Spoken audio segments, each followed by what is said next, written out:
So we try again.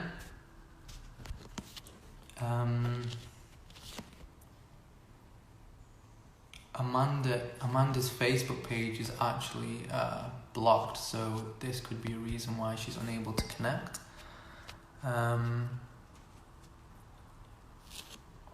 Which is quite frustrating.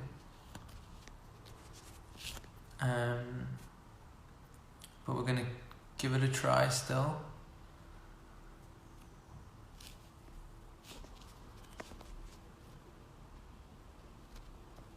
Man. Ay, ay, ay. Yeah. Do any of you guys know, like, if you are banned on Facebook, does it stop you from going on live?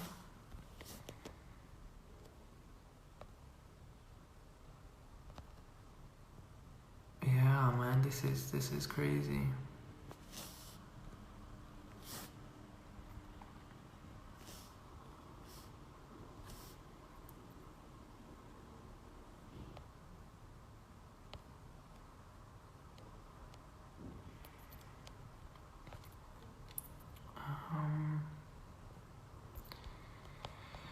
Ay, ay, ay.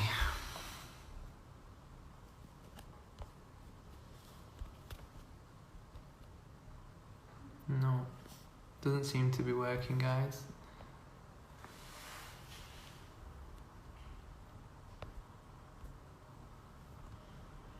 I've just...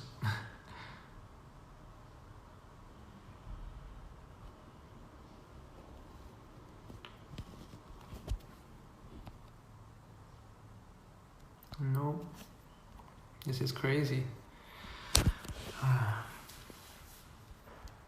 So,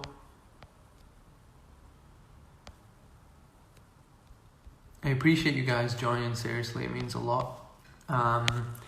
But stay tuned. I'm gonna have to end this one again, and see what we can figure out. If we can't get it done, I'm probably gonna have to record a conversation with her, and then upload it, using something else. So yeah, we'll see. I probably might be going. Oh, she's in here. Okay, let me see if I can invite you. Yeah. Okay.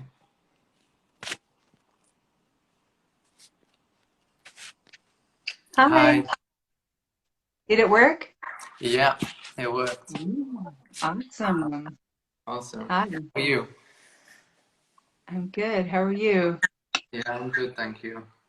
Was it glitchy? Was there problems? It wasn't letting me. Usually, when you try to add somebody to the live, it comes up with all the names. Yeah. For some reason, your name was not coming up. So. Well, what's interesting is I'm actually blocked on Facebook right now, and Facebook bought Instagram. Yeah. So they actually limited my Instagram account because I'm blocked on Facebook, which is amazing when you think about it, right? Because what if they buy up everything else and Well, that's how it's going, right? Right. So then you're just going to be banned across all platforms. There you go, right? So that's ridiculous. Yeah, but I'm glad we have finally done it. Amazing.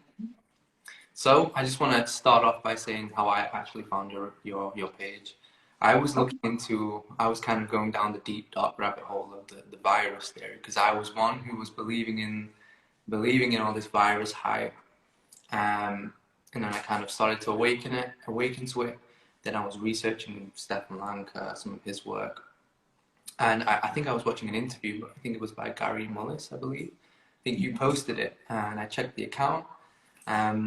And then I seen your YouTube account, and then you were posting very, very interesting titles to your videos. So I was watching through, and I thought, wow, nobody. I've been trying to search for somebody speaking about this for so long, and I finally found it. So I definitely knew that I wanted to speak with you and get this information out there, So yeah, you have a YouTube channel called Yummy Mummy Emporium. I've been telling everybody to go check that out. You're also a holistic health practitioner, Reiki master, I believe.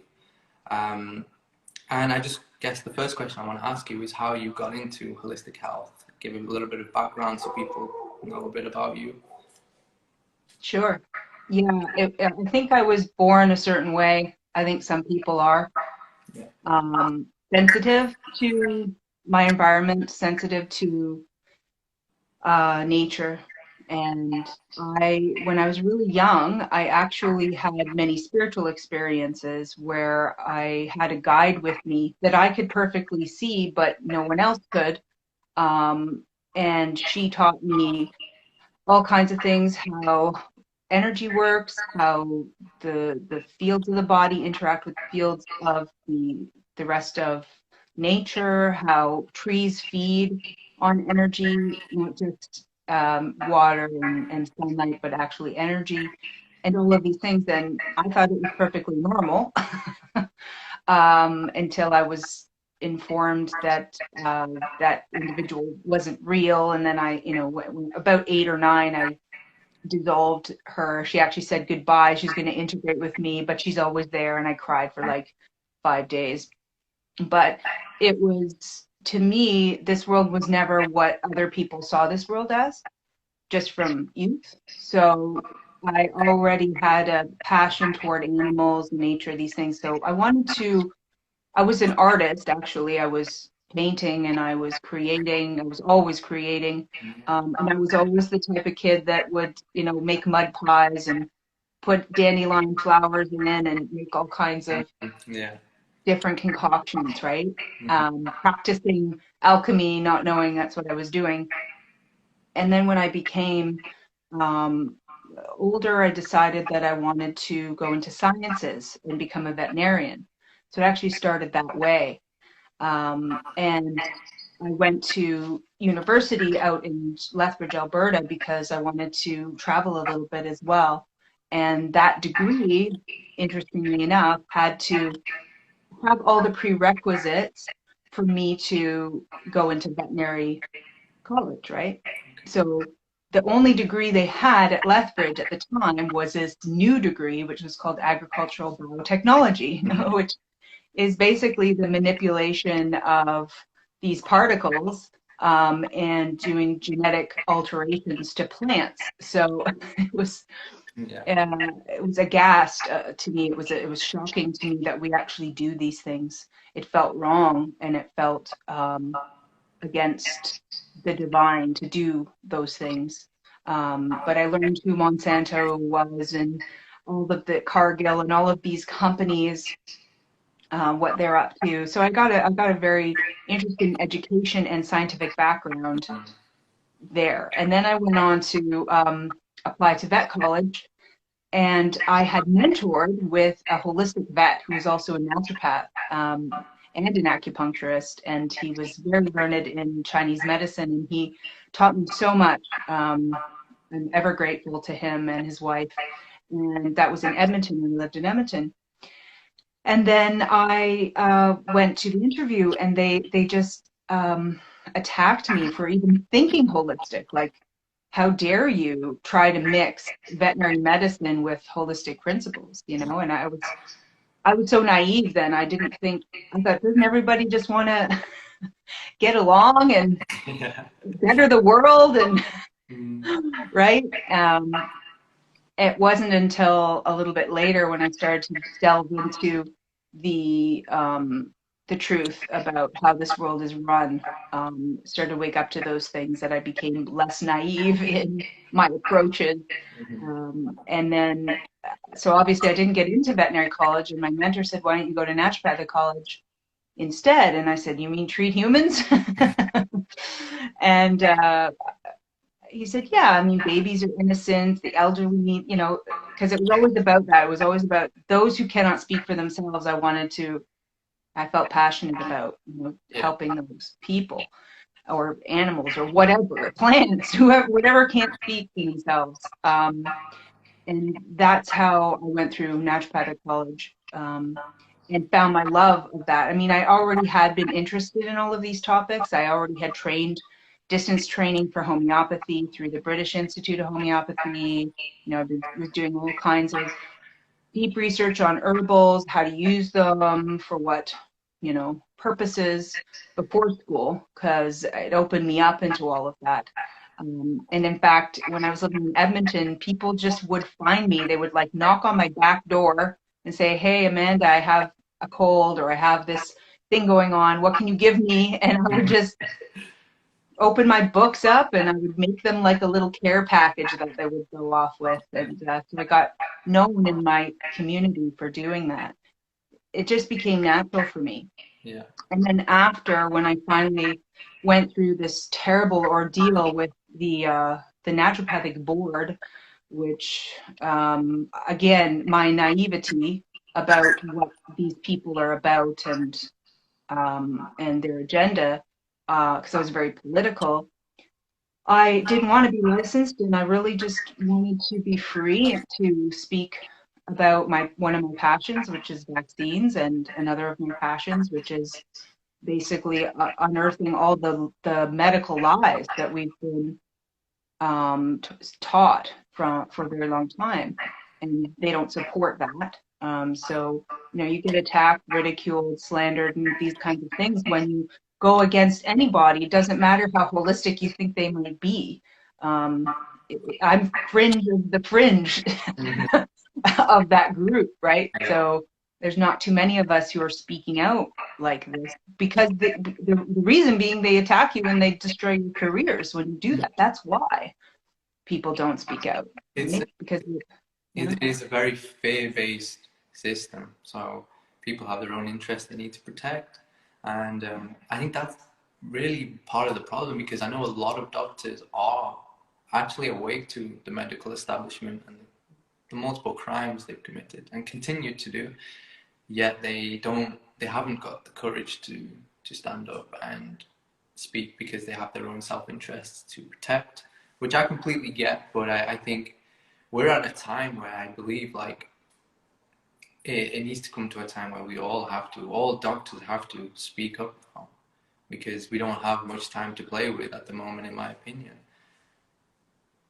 Yeah, now everything is funneling toward the end game, right? I'm getting an echo, just so you know, on the account. Okay, give me 1 second. I think maybe I have it too loud. So we're at a critical junction right now where a lot of people are being forced to either wake up really fast or to accept what the whole New World Order agenda it has in store for them.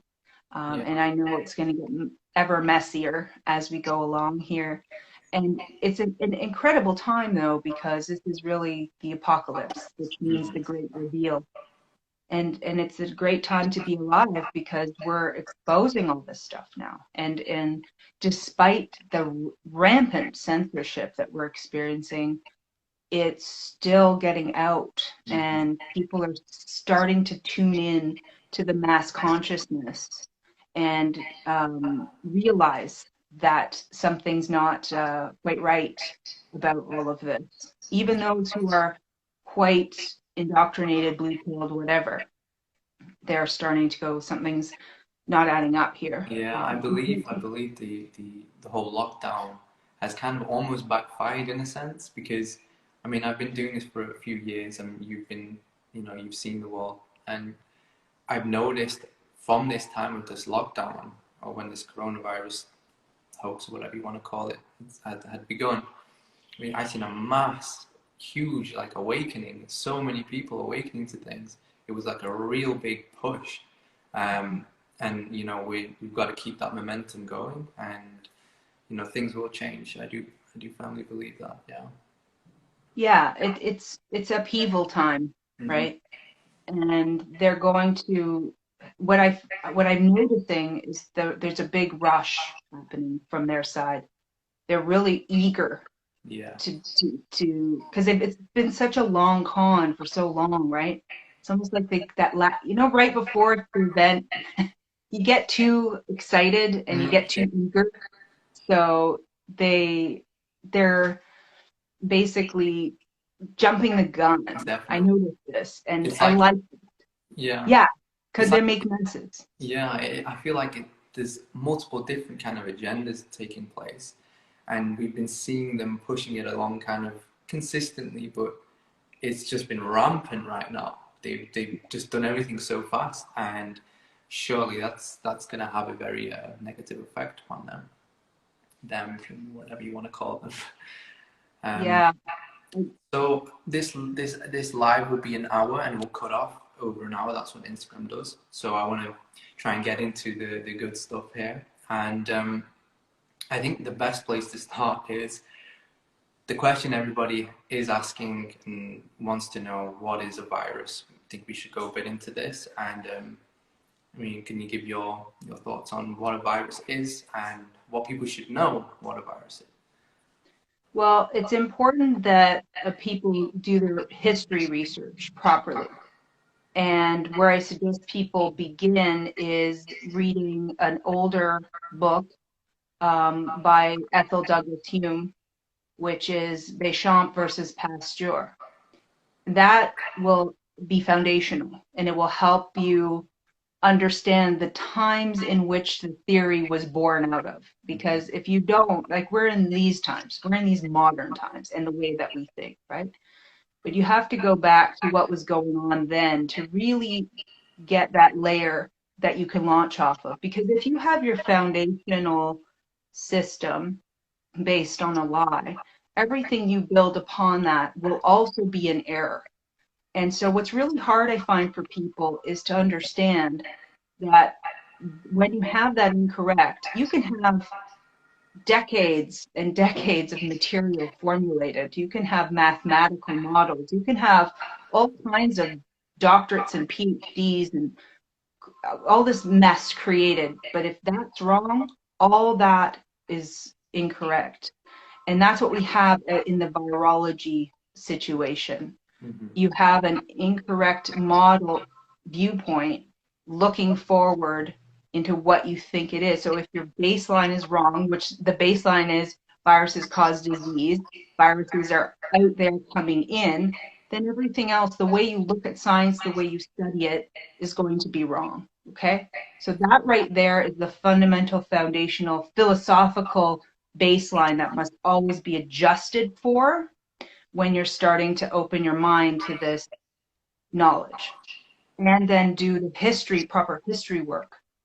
That will help you a lot, okay, when you start to go, well, what about this, what about that? Because then all these other questions come.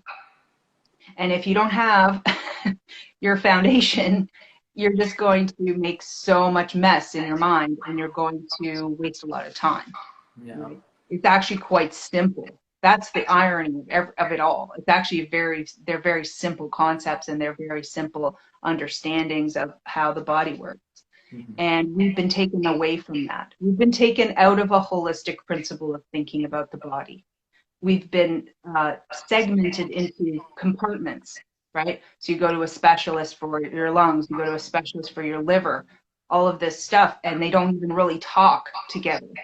And so the idea is that the body's just a machine and you service it like you would your car. Mm-hmm. But it's not at all like that. It's akin to trying to understand how a wave moves each time in its unique way, or how stars do their patterning. You know, it's not mechanical. It's art. Mm-hmm. And so you put the artistic side, the creativity of this organism back into the picture. And then you understand that everything communicates with everything else in the body. So it's very basic. If you start to poison the organism, okay, if you do not rightly feed and water the organism, it will become sick. That's foundational simplicity, okay? If you do not take care of the terrain, then the body needs to do and take measures to correct that error. Okay. So if you continually eat incorrectly, have lifestyle factors that are stressful, continue to inject poisons into the body, continue to suppress actions with drugs, continue to spray particulates all throughout your air, continue to destroy the ether itself with electromagnetic frequencies that alter our fields, all of these things. What happens is our own bodies create particles to repair those things. And we are living. We all our cells are living. Another thing I think is important for people trying to understand this is if you go to my YouTube channel, which by the way will soon be YumNaturals, because I'm rebranding from Yummy Mummy Emporium to YumNaturals. If you go to that YouTube and you look at some of the videos that I posted about looking at somatides or necrozyma under the microscope, the living blood, if you actually look at living blood and how it behaves, how the cells behave, it helps you realize everything going on there is alive, okay? Everything's moving toward a stimulus, away from a stimulus, eating, pooping, everything's happening in there, okay? And you have 3 times as many cells of bacteria and microbes in your body as your own cells. You are more them than yourself. Mm-hmm. So what are you trying to kill? What are you trying to purify? Why? It's been an attack on the germ from the very beginning. Because if you can be afraid of something that you can't see, you can be controlled and manipulated. It always was political. It was born of a political agenda. The virus myth was born before they could even see things that small in the first place. Mm-hmm. And it was created in a wartime to affect the enemy ships so they would not be able to come to port and fuel up and get supplies.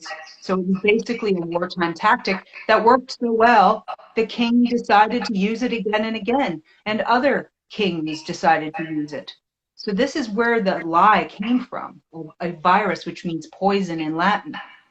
And that's really what happened in poisoning.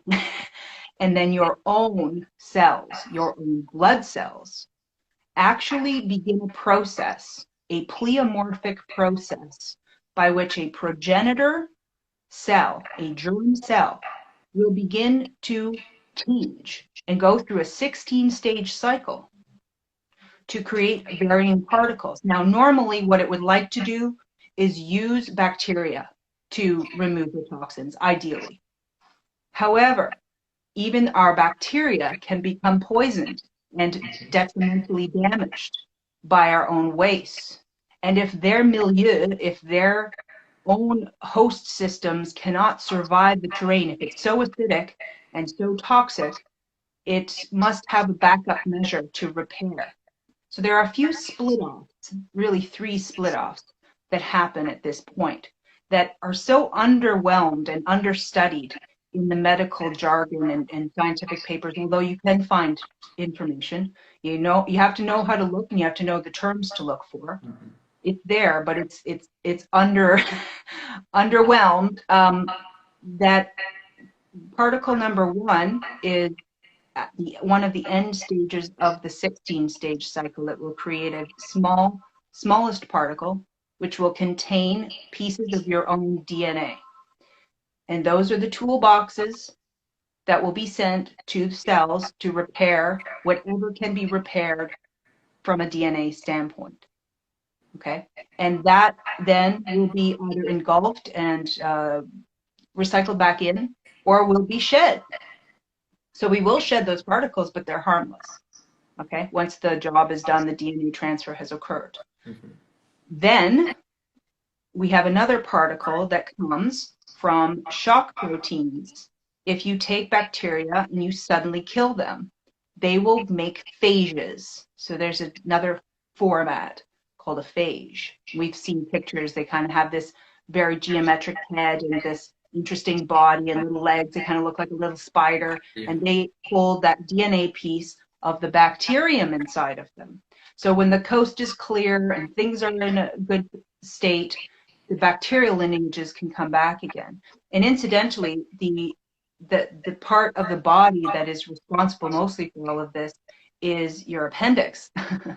And we tend to discount things. I mean, the collective we in the medical cult, we tends to discount vestigial organs, or so they call them, that because they don't know what they do. So just because they're ignorant, they cut it out. Who needs it? You don't need it, right? You don't need your spleen really either. You don't need, you know, your Yeah. tonsil. Can I You just need everything. can I just pause you for 1 second? I think there is an echo, but I'm not too sure how to get rid of this echo, to be honest. Let me try Probably have again. to mute yourself while I talk, usually. Can I do that? Okay. I'll put the volume down because it might be from mine. So Yeah, we have we to can do that try on Skype this. all the time when we get feedback. Okay.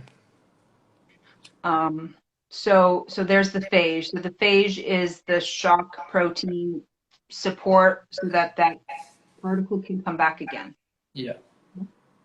And then there are the particles that are used. So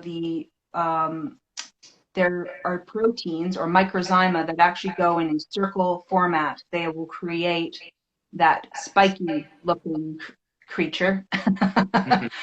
that we call the corona, or we Yeah. call some of these viruses and so forth. And Dr. Kaufman has brought to the forefront as an exosome or as a waste particle. And that's exactly what it does, is it will envelop toxic matter that should not be there to remove it from the body. Mm-hmm. Okay, so it's a blebbing off of membrane, and it's removed. Sometimes it's a lipid bilayer that's involved. So exosomes are not just these particles. There's a whole bunch of different kinds of exosomes. Yeah. So some are truly a blebbing form of the cellular membrane itself, the double lipid bilayer, right? That's there. So some of them will be fat, cellular, and some will be protein. And those are the ones that are the viral side of things. And so you have millions and zillions and uncountable amounts of these things, and everybody makes them, and everybody makes them a little bit different. And so then you get these people with the foundational error going, well, see how it's mutating? Because now over in Italy, it's like a little bit different, this Mm-hmm. particular particle, than somebody in Spain, somebody in Austria. So it must be mutating, Mm-hmm. right? But if you don't understand that we are individual and we will make similar but slightly different particles, we have a similar genome but slightly different genome. So that's how this mistake Mm-hmm. has happened. It's like the scapegoat. That's what they say. It's a mutation. It's like just a word that they're giving people without any understanding of it at all. And they're just labeling it a mutation just to carry on this whole virus theory Yeah. when it's not actually mutation.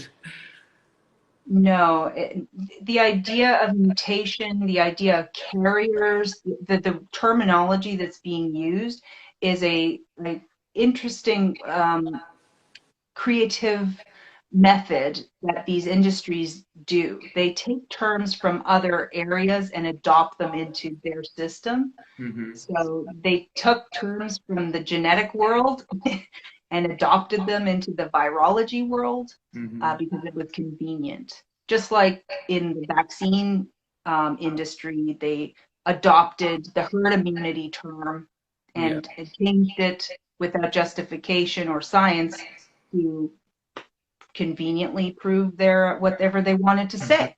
Yeah. And the problem is we are so obedient. Once something's established in the collective, we're so obedient to it. And it takes a long time to etch away at that. It's like one solid imprint comes at humanity and it sticks. Mm-hmm. And now that would take years and years to etch it away and etch it away. Like there was a story of the Queen's ships in Britain, and the ship, the seamen were dying, right, en masse, and they finally figured out it's because they had scurvy and they weren't Yeah. eating enough vitamin C, right? Mm-hmm. Or in that case it was lemons. And all they were saying to the Queen was, hey, let's just put lemons on the ship and, you probably won't lose so many people. Like, just saying, right? Mm-hmm. Well, the first phase of those people saying that were hung. The second phase of people saying that were removed from the situation. It took, I think it was something like 40 years. I mean, an insane amount of time before finally they went, oh, okay, maybe we'll put some lemons on the ship. You know, it's this psychology Mm-hmm. that's the trouble, right? Because we get locked into belief systems and we get trapped in illusions. And then we invest in the illusion. Mm-hmm. And once we're invested in the illusion, good luck, right? Because that means you have to, first of all, be brave enough to think a new thought. You have to change potentially your entire lifestyle. That your belief systems are very rooted to your ego for most people. So then you have to do ego work. I Mm-hmm. mean, that's why A this whole thing lot of work, yeah. it's a whole lot of work, right? But this is where we're at now because we're getting to this point where the cabal is making such a disaster of our reality that it's falling apart anyway, right? Mm-hmm. So it's an opportunity for the truth that's been waiting for the door to open to enter. And Yeah. that's why we're finally having these conversations. I mean, Yeah. Stefan Lenka has been trying to have this conversation for like 30, I think 30 years or Yeah. something like that. You know what I mean? It's These like stuff, banging your head against the wall. yeah. I mean, they're just heavily suppressed. I mean, if you're even just trying to look at this kind of literature, look at these people trying to speak, how deep you have to go to even get these names is ridiculous. And so Especially now. anybody watching, you do have to do the research. Unfortunate as it is, you have to go in with yourself and you have to put in that work. Um, and I know we just went through what a virus really is, and you've named a lot of heavy terms that I know a lot of people will probably not get. So, in terms of explaining a virus more simple terms, could you give that so that people can understand a little better? Okay, so let's take an example because I saw a comment say, what about influenza? Okay, so let's Yeah, take an example of a named perfect. disease, right? So we're unique individuals, but we also have similar things. We have similar genome, right? We have similar behaviors in a lot of senses. And we basically are making these particular particles in certain frameworks to remove wastes, okay? To heal tissue and remove wastes. When when the lungs, let's say, have been inundated with toxins, or they haven't been functioning in a specific way. So a specific thing happens to the body that's very repeatable, meaning a lot of people get certain types of lung issues, and that's the influenza. It's a specific histology, yeah? Mm-hmm. So the histology means the tissue type. So the tissue type and the action upon that tissue is the same. Yeah? Same for you, same for me, same for buddy down the street, okay? That process and that stimulus is the same. It will produce the same patterning of particle for that particular process because we have this innate knowledge inside of our bodies on how to do something with a specific tissue, with a Mm-hmm. specific type of cell. Because we have all different kinds of cells and all different kinds of things that can happen to it. So it's tough because you do need to know a little bit of histology and a little bit of pathology. But if you understand that, then you would realize that if you and me and somebody else had a similar process happen in our bodies, we would produce a very similar particle to Mm-hmm. heal it. Okay? Just like if you cut yourself, you're going to bleed, I'm going to bleed, and the blood's going to look the same. We all know what red blood cells look like if we've ever seen one under a microscope. White blood cells, they all look similar. Yeah. Same idea in how the particles are formed to heal a specific pathology and tissue type. So if it's asthma, they're going to produce different particles than if it's a true influenza idea or a true, whatever the disease name you're calling it. And that's how we've compartmentalized these things. But you'll see mix-ups. You'll see like, for example, we have a natural in our lungs. We have a natural bacterium called H. pylori. Okay. Mm-hmm. It lives in our lungs and it's good for us. It's in the right place and it works on continuing to remove toxins from the lungs, which, like I said earlier, it's preferred to use bacteria for these jobs mainly. Only when the organism has gotten really in a bad microbiome, so the microbial milieu or the host milieu or the bacterium dudes, I'm trying to simplify here, they're dying off and they're not happy and they can't work for whatever reason. Then you get the viruses. The viruses mean you're not really you're the most unhealthy because that's the backup particle, really. Yeah. So that state. Say you're in like your lungs are a little bit inflamed. Okay, say you went to a party, somebody offered you a cigarette. You don't normally smoke. You got stimulated, inflamed, and when you're inflamed, you make mucus. Mm-hmm. And say you start coughing up mucus, because that happens if you're clearing out the lungs, because that's what mucus is doing there. It's making mucus in response to tissue inflammation. Okay. So, but say instead of spitting that out, you swallowed it. Say you were out public and you couldn't just huck a loogie somewhere. Yeah. You had to be discreet. Okay. And say you were doing that repeatedly. The bacteria that normally live inside your lungs could get into your stomach. Okay. Now, say as well, you were partying, drinking lots of alcohol, not taking care of your gut health. Your gut was in a bit of disarray. Maybe you had vaccine damage, which destroys the gut microbiome. Who knows? Antibiotics, you had taken antibiotics, and that destroyed your good microbes. And so you swallowed a microbe from your lungs into your inflamed gut. Mm-hmm. Without your own microbes to take it away, because it doesn't belong there, you would get a condition called H. pylori infection. Yeah? Yeah. This is where it comes from. It comes mm-hmm. from you. So this is the shift of thinking. What am I making? What is my body creating in response to these conditions that are being placed upon it? And if you do not poison the organism, if you feed it right, you don't get these things. Mm-hmm. You don't get sick. It's like the terrain versus germ theory. It's all about the terrain. The microbe is nothing, the terrain is everything. I think that's a perfect statement that kind of awakens you to the reality of everything. And if you start believing in invisible killers from the external world coming inside of us, and they say it does a load of hogwash, taking over our cells and making our cells obey and then replicating and doing whatever they say it does. If we step away from that and realize that is based off, like you're saying, a foundation of science which is just totally not right, you can then work on your own health, because ultimately it's great knowing this stuff, right? It's really good knowing it, but ultimately you want to benefit your own health through it. And this knowing about the virus really does awaken you to that, and it allows you and kind of opens a doorway for yourself to elevate your own health.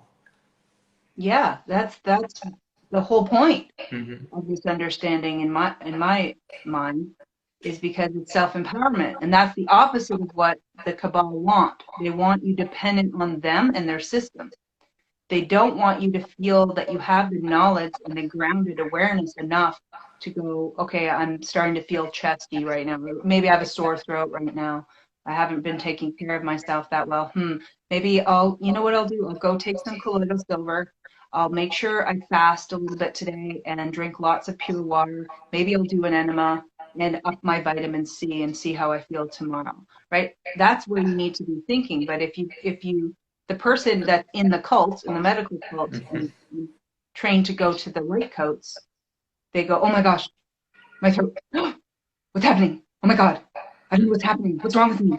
I'm gonna go to the doctor and get this checked out, right? That's their response. They respond in a fear-like method, right? And then they go into danger because they walk into the door of someone who might be smiling and act nice and whatever, but they're dangerous. They're dangerous people because they don't have the knowledge and the tools to properly help you right the homeostasis in your body. They instead have been indoctrinated into a belief system that says that all of these germs are bad and cause disease, and these are all the causes, when they're actually the effects, not the cause, the effect. Totally flipped 180. And they believe that you're a machine, and that if you suppress the symptom and you bury it, and it doesn't come back for a long time, then they've cured you. They've done their job. And that's the opposite of health. That's actually making the disease force worse. And I can't tell you, I've seen this literally thousands of times in my career. People coming to me so exhausted by the continual back and forthness of going to these practitioners, to these doctors, specialists, wasting a lot of time as well, to be experimented on, really, because they're just given maybe an off-book drug, or they're given a heavier dose of cortisol, or they're given things like insulting, like it's all in your head, or there couldn't possibly, and when they bring evidence like, hey, I read this thing about colloidal silver or MMS, or I've read something about this, and what do you think? They'll go, well, they'll either do, well, whatever works for you, or they'll go, that's quackery, that's horrible, throw that out, get offended. They only have two responses, and those are the two of them. Because I've heard the same story over and over again. Why? Because they have deep indoctrination, and they can't go there. Now, the ones who do go there, they exit the cult because they won't be licensed anymore. They won't allow them to be licensed anymore. It is a cult. Like, when I say this to people, cult, what? It really is. Like, if you analyze it genuinely is a cult-like sector or establishment, these doctors, and more people need to awaken to the fact that they are. And you touched on suppression versus expression. I know you did a video on that. It was a very good video, and you talk about how the medical industry aim to suppress the expression of our healing modalities, right? And our healing. For practical purposes, what should somebody do if they have a cold or flu or a fever? Well, the first step is to identify where you've gone wrong in your health. So, for example, if you're starting to feel symptoms of something, you have to check in with your body and say, have I been eating okay lately? Have I been sleeping enough? Like, have my emotions been erratic? Have I been stewing anger inside of myself? Have I not been exercising? Have I been drinking enough water? Am I chronically dehydrated? So the first step is always to ask questions, and that's what a good practitioner will do, is start asking these questions. Are you constipated? Are you, are all your lifestyle factors need to be looked at? Where are you going wrong here? Okay, and everybody's a little bit different. So, a lot of people go, this is better, this diet's better than that diet, and all these things all the time. And I don't even get involved with that. Because you know what, for somebody, that diet might be good, and for somebody else, that diet might be terrible. And we need to honor that and respect that. Depends on where you live, depends on how you grew up, depends on your gut microbiome, depends on all these factors, how you eat. I don't do well eating meat, and I never have, and that's me, okay? I have a specific blood type that's aligned with that. I grew up that way. That's how I feel good. Another person might not. They might need it. Okay? So it's no right or wrong. It's what's right for you. Yeah, that's individualized medicine. So identifying those factors is step one. Step two is the tough part, because this is where a lot of people come to me and say, I'm completely overwhelmed. There's so many ways I can do this. That's what's incredible, and that's what's outrageous, that the medical establishment can't even take a drop of the bucket of the hundreds of thousands of natural remedies that exist on this earth. How embarrassing for them. I mean, it's terrible. They can't even open the box a little and go like, you know, they'll reach out to one of the worst supplements, which is calcium. They give you like this big piece of chalk to swallow. That's Yeah. as far as they'll go, you know. But they can't, because if they open that, they're done, right? Mm-hmm. So then it would be like, what are the finer basics that are essentials to my health? Well, the vitamins and minerals. So either you're going to change your food, so you're getting more vitamins and minerals, you're eating organic, you're growing your own, you're eating them fresher, you're learning how to eat better to get those vitamins and minerals, or you're having to supplement, you're having to find ways to do it through other means. And there's so many. That's the thing, right? Like things that I go to again and again after so many years of doing this, it's actually whittled down a bit, which is interesting. I find people are chronically magnesium deficient, and we don't absorb it well through the gut. So I always suggest topical, either Epsom salt baths or topical spray. Mm-hmm. We're chronically deficient in B vitamins because we're always stressed. So taking a B multi is a good preventative to do as a rule. If you're not living seaside, I see chronic iodine deficiencies despite the salt that they fortify with iodine, which is garbage.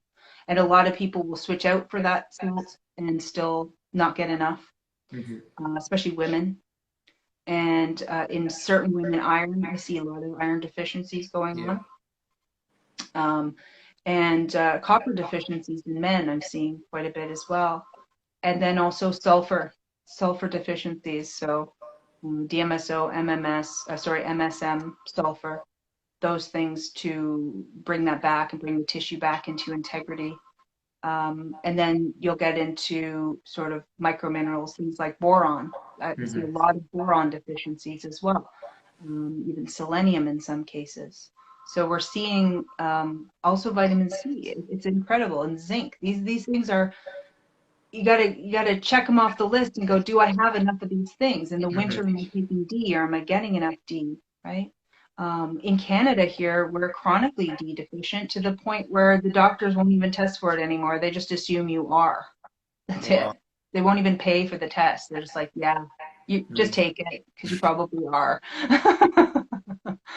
So then there's all of that, and that's a huge. What I suggest is get a few good, well-rounded books, that you have with you, not just internet searches. Like have a couple of books you like. Get a good herbal compendium. Mm-hmm. Get a good general nutritional book that has everything in it, right? And get a good homeopathic book. If you Mm-hmm. have those three, then you can go to the condition. This is how I started actually learning. I felt whatever, or somebody said they felt whatever, I go to the book and open to that category and read, and Yeah. then go launch off from there, right? Like So back in that's, the old days. yeah. And then start playing around with it. And now we have the season that you can go and learn the plants that grow around you. I always suggest people to do that. We have plantain everywhere, dandelion everywhere. I mean, yarrow. I mean, these plants are potent. Mm-hmm. And you said something about fever. I just wanted to mention, you never ever suppress a fever, okay? So the fever is your healing mechanism. The symptoms that you're experiencing are the healing mechanism, you Mm-hmm. see. This is the issue in the medical cult, is they see the symptom as the problem that must be eradicated at all costs, rather than honoring the fact that the symptom is the brilliance of the body doing the work of healing it. Mm-hmm. And so you want to understand why it's doing that symptom, and then you want to support that situation. Buffer it. You might have to buffer it. You might have to guide it. You might need to feed it with the right nutrition so it can go through the process in an appropriate amount of time, Yeah. right? But you don't just clamp it down, Mm-hmm. because the body will eventually go, well, screw this. We got to do a workaround now with all this. And usually that workaround is stronger and harder on the body, wasting more of its precious energy, right? And so there's repercussions. That's what they call side effects. Mm-hmm. Okay. So that's getting some books, because who knows? I mean, we don't know how crazy it's going to get when they do their second wave in the fall or whatever they're planning. right? Because they're psychopaths and they're not going to give up without a fight. They're not going to. We're awakening. That's going to piss them off even more, and who knows what shock they're going to try to do, whether it's internet based, whether it's their stupid Project Bluebeam crap, whether they're just going to attack us through our devices using Hmm. some tech. I don't Wave know. two apparently is coming, which will be What's the that? vaccines.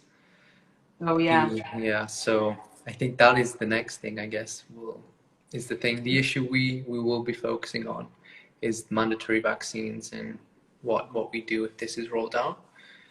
Just to go back just a little bit, because you mentioned vitamin D, and I know a lot of people, especially I live in the UK, I'm here in Germany at the moment, and they're chemtrailing every day. There is no sunshine.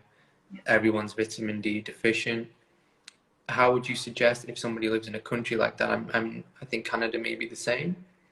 Yeah. Um, how does somebody get their vitamin D? Well, I mean, obviously, the the amount of sunlight you need to get per day is at least 15 to 20 minutes of the majority of your skin. Hmm. Okay. So that's your sort of barometer. Have I gotten 15 minutes of almost total body sun? Then you'll be enough for your if you were in health.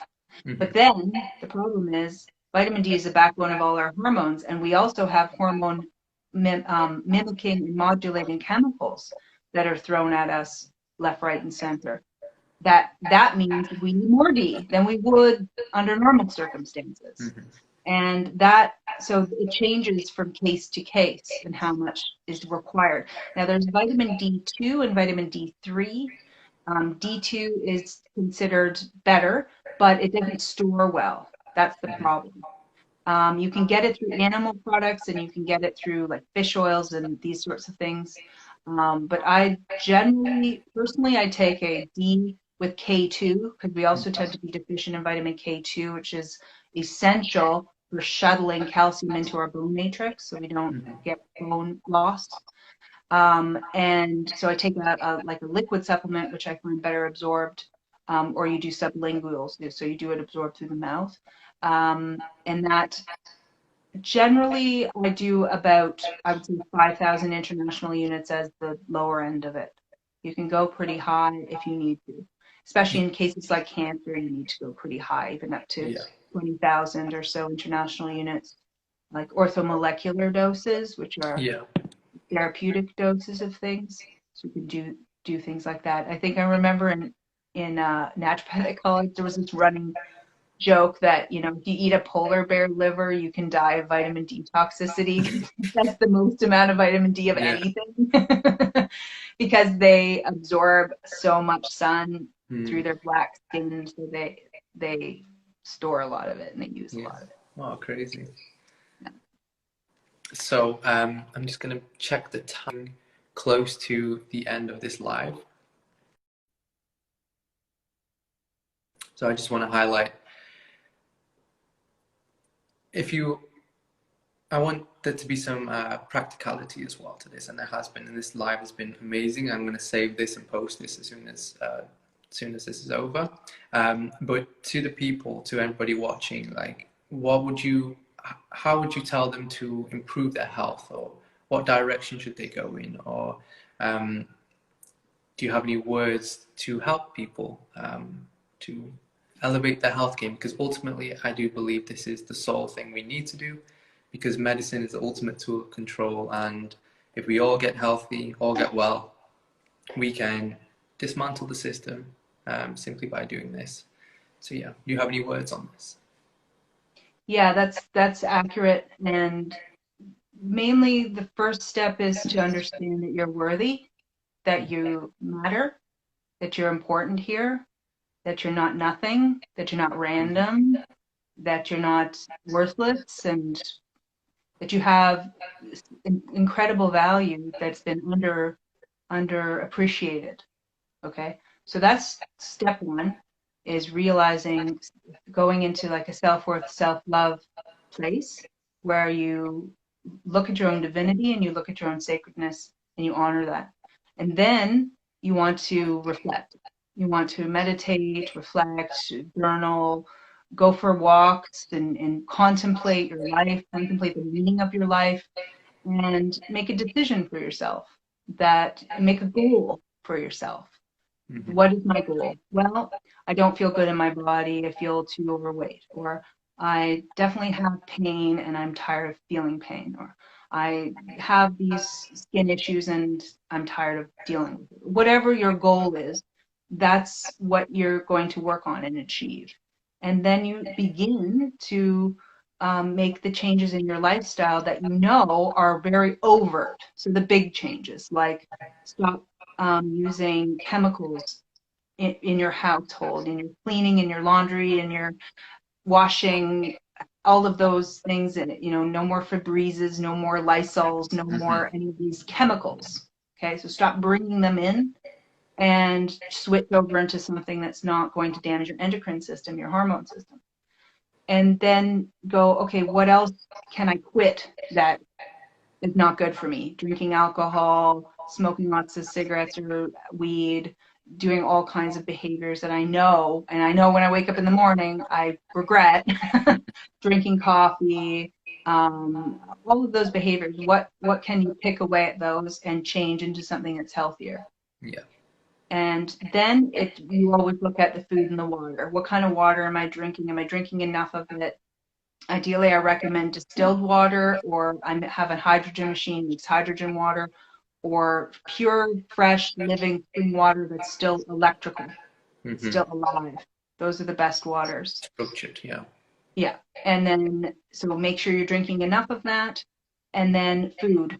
What kind of garbage do I keep putting in my mouth that I have to stop putting in my mouth? So those are always the beginning things, stopping the bad behaviors, because once you start to achieve that, automatically you're going to start feeling better. You're going to feel that you've done something good for yourself, and that becomes a new habit. And then you can start to look at, okay, what do I feel out there is suited for my condition? Yeah. Like, you know, DMSO or DMSO or MSM if you have muscle issues and pain, right? You need repair systems, right? All of those things. And then you can begin to test these things one at a time. The other thing I want to quickly mention that I do recommend across the board for everybody at this time are tissue salts. They're really misunderstood or underutilized, and they are biochemical intracellular electrical tissue salts that every cell of your body requires to function optimally. And this new disease that they're calling COVID, the DIC, the disseminated intravascular coagulation of the lungs, that disease, which is not caused by a virus, which is caused by messing around with our ether, with 5G and other technologies that we're not adapting properly to, that's affecting our oxygen carrying capacity of the blood, is leading to clotting, microclotting in the lung.